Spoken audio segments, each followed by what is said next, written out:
So, where were we? Oh yes, little Tom Thumb flying through the sky in the claws of a gigantic, average-sized raven. The wind blew as they flew. Tom saw his parents' house disappear as the raven followed a winding river, flew over fields and forests and mountains and even a castle, King Arthur's no doubt. Over all these things the raven flew, and then out to sea. Where is it taking me?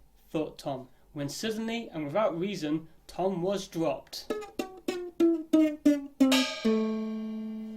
Crash, splash, the salt water entered his mouth, and down he went. In the next instant a large fish swallowed Tom, and all was dark. Little did Tom know, but in the next instant that fish was caught and hurled onto a fishing boat. The fishing boat then sailed back to shore. The fish was then sold at a fair price, and then the fish was transported to the castle. In the castle's kitchen, an unbeknown chef lifted up his knife to cut a fish when, all of a sudden, he heard, "Help! Anyone! I'm not a fish, I'm Tom!" The chef, terrified, chopped off the fish's head. "Help!" cried Tom again, and so the chef tentatively opened up the fish's belly and couldn't believe what he saw. In the court, everyone was astonished at finding such a little boy, and Tom was quite delighted at being free again. They carried him to the king, who made Tom his dwarf, and Tom soon grew in a favourite at court for his tricks and gambols. He not only amused the king and queen, but also the knights of the Round Table. One day, King Arthur asked Tom about his parents, wishing to know if they were small like he, and whether or not they were rich. Tom told the king that his father and mother were as tall as anybody in the court, but they were poor. On hearing this, the king carried Tom to his treasury, the place where he kept all his money, and told him to take as much money as he could carry home to his parents. Tom, being so small, picked up 1 gold coin and set off home. Our little hero had some difficulty lifting the coin upon his back, but at last he succeeded and set off on his journey. Surprisingly, the journey was without mishap, and although Tom had to rest more than 100 times in just 2 days and 2 nights, he reached his father's house safely. Tom had travelled 48 hours with the huge gold coin on his back, and was almost tired to death when his mother ran out to meet him and carried him into the house. "A gold coin from King Arthur's treasury is very valuable, Tom, but we are more delighted that you are safe," said Tom's mum. After a few days, Tom returned to the castle. As Tom's clothes had suffered much in the porridge, in the raven's claws, in the inside of the fish, the king ordered him a new suit of clothes and gave him a mouse as his steed. Of butterflies' wings his shirt was made, his boots of chicken's hide, and by a nimble fairy blade, well learned in the tailoring trade, his clothing was supplied. A needle dangled by his side, a dapper mouse he used to ride. Thus strutted Tom in stately pride.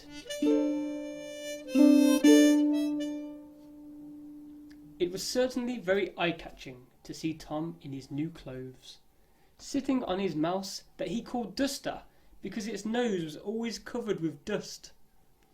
The king was so charmed with Tom's new clothes that he ordered a little chair to be made so that Tom could sit upon his table. It is even recorded that when the king rode out on horseback, he would often take Tom along with him, and if it started to rain, Tom would creep into the king's pocket, where he would sleep till the rain was over.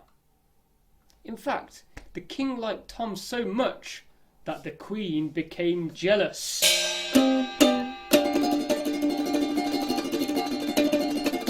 Tom, being aware of the danger of royal anger, crept into an empty snail shell, where he lay for a long time until he was almost starved with hunger. But at last he went out and saw a large butterfly on the ground. He got close and jumped on.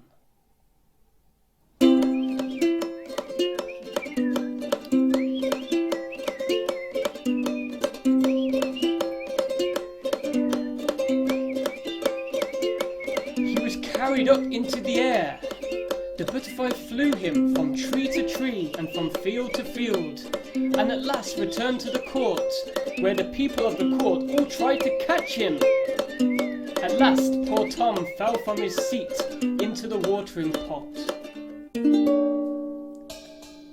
When the queen saw him, she was in a rage. "Off with his head," she said. "Off with his head!" And the people of the court put him in a mousetrap. It was a very sad night for Tom, waiting in a mousetrap all night.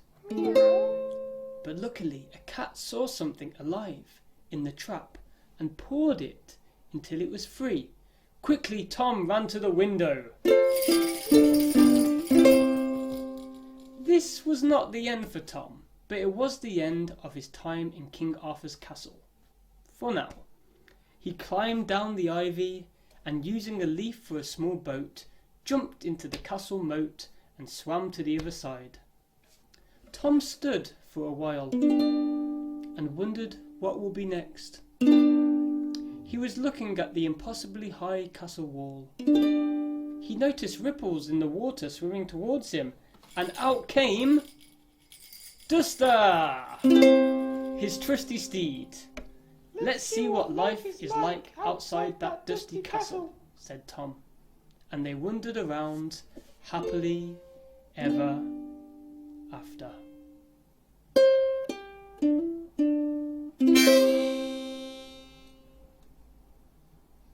I hope you enjoyed learning about Tom Thumb.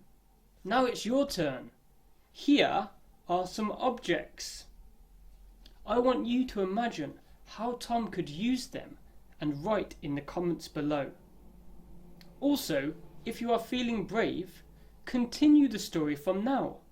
Tom outside the castle with Duster. Write in the comments below and I will check and correct them, so your English is perfect. Goodbye! A long time ago, the tale begun about a frail son wandering off into the sun. The big things he done, the big hearts he won, means there's only one Tom